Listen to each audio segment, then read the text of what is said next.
Kde v EÚ žije najviac ľudí vo vlastnom? Myslím si, že to bude niekde v rámci bývalého východného bloku, keďže v západnej Európe väčšina ľudí už žije takmer v nájme.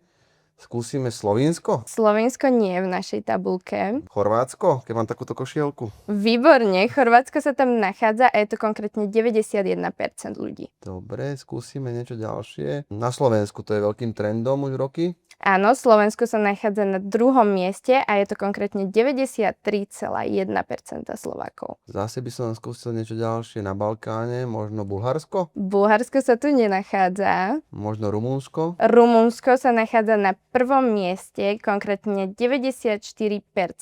Maďarsko. Výborne, je to Maďarsko, ktoré sa nachádza na treťom mieste a percentuálne je to 92%.